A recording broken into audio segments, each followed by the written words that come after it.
This is the registration page of our web application. Here, the user registers himself to view the attrition data.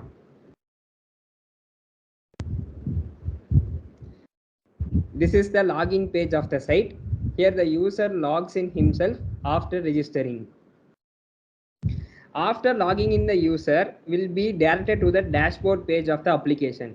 Here, the user can view the various dashboards that are presented using the attrition data.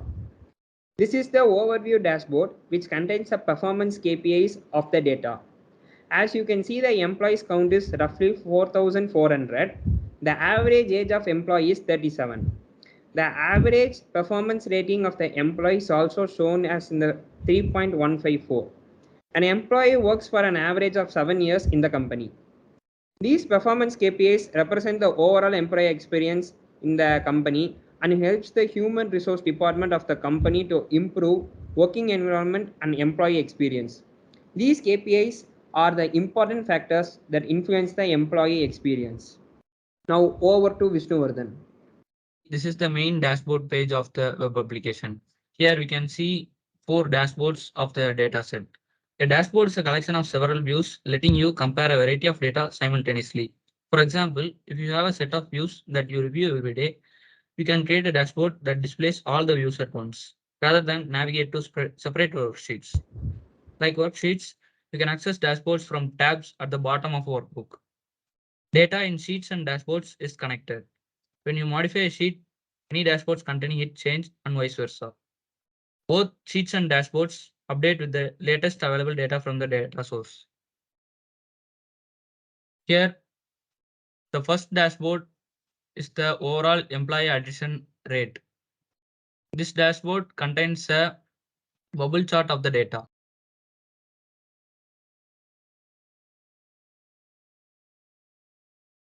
As you can see, this is the second dashboard. The second dashboard contains data about the monthly income, salary hike percentage, and total working years. These 3 graphs show the data set and their visualization according to the total number of working years worked by an employee and his salary hike percentage and his monthly income. There are also tooltips included in this visualization.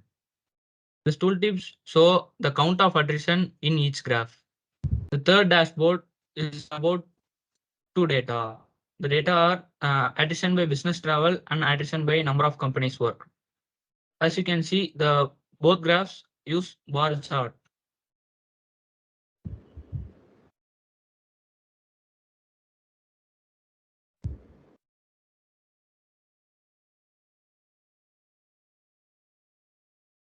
This is the fourth dashboard, and it contains data about departments, job roles, education field, and marital status. Here we used 2 bar charts and 1 stacked bar chart. The fourth graph is one kind of map called tree map. The tree map shows data according to the density of data. Coming to reports, organizations can use Tabular to build tabular reports that helps them analyze their customers' requirements seamlessly. Tabular reports are an inbuilt feature of Tabular and helps different users visualize data from multiple sources onto reports to better understand how far they have reached their milestones, better understanding their customer needs, and also predict future plans. In dashboard, we can have an overview of data, but in reports, we have insights of the data and visualization of the data. In the report, we can get Eagle's view of the whole data generated from the employees. As we can see the following graphs in the minimized form. Like we can see graph of employee attrition rate and the attrition rate by business travel of the employees and the attrition rate by the departments and the job roles.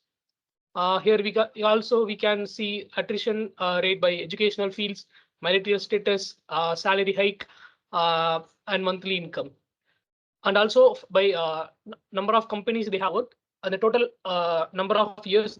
Let's get into the story part of this project. So in data visualization, storytelling is an important thing which helps in developing the concept of building a compelling narrative based on complex data and analytics that help tell your story and influence and inform a particular audience. So let's get into our first story. It's based on attrition. in this story, we can signify that the significant attrition, significantly attrition is less in this company.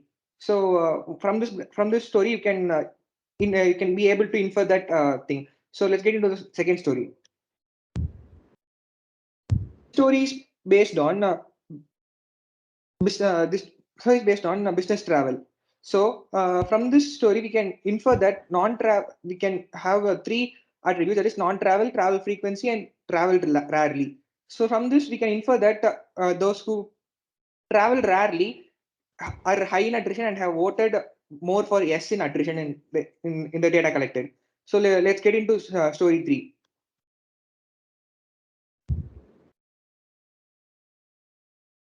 Story 3 is attrition by department.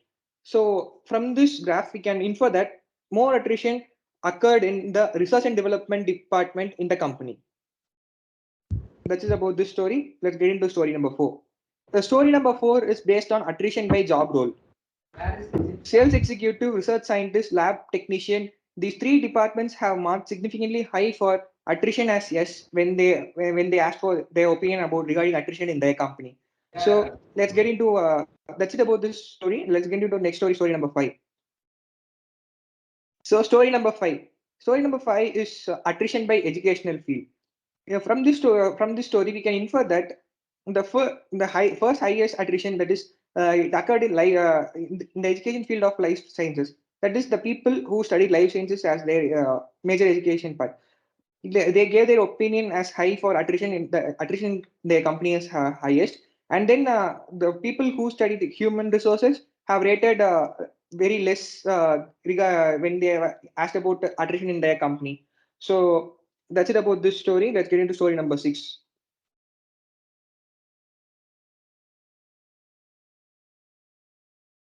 Story number 6 is attrition by marital status. In this story, we have used a tree map for visualizing the data that present in the data set.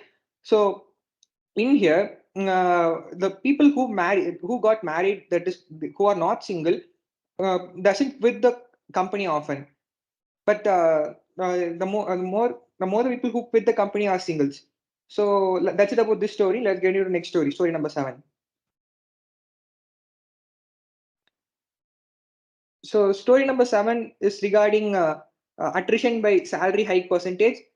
This graph is represented by descending order actually, and then from this graph we can infer that as hike gets increased, attrition gets decreased, and if hike gets lower, it's the situation is vice versa here. Like for example, as the tooltip states, for the person with salary hike of 11% voted more as yes in employee attrition. So that's it about the story. Let's get into story number 8. So let's get into story number 8.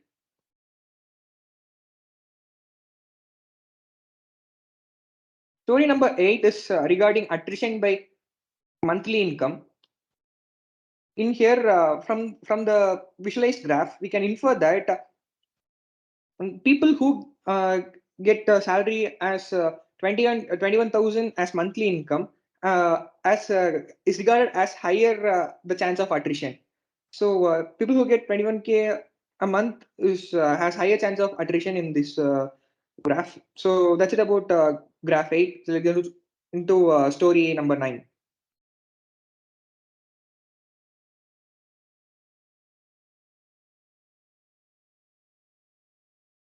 Let's get into story number 9, guys. Okay, yes. Story number 9 is attrition by number of companies work based number of companies work. So from this graph, we can infer that the people who worked in one company has higher chance of attrition, and the people who worked in 8 or more companies has lower chance of attrition. So that's it. We can infer from this story. Let's get into story number 10.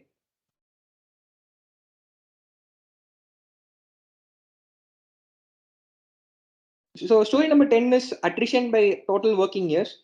From the visualized graph, we can infer that people who work less than 9 years has higher chance of attrition. So that's it about all the stories. From all these stories, we could have inferred all the insights that we would have got by visualizing and analyzing the whole data set about the attrition in a company. So over to Vishnu to explain about scalability and future scope of this project. Coming to the scalability and future scope of the project, the future scope of the project is to give alerts to the human resource department of the company way before the situation is overhead. This can be accomplished using various machine learning, high efficient prediction algorithms such as logistic regression and random forest algorithm.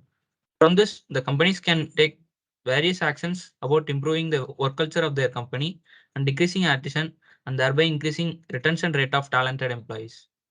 This idea can also be implemented as a business model with increased capabilities such as the ability to process large volumes of data with ease, with high accuracy, and the whole system should not be company specific. It should be dynamic and robust for all types and departments of companies. That's it about our presentation, and thank you for your time. Thank you.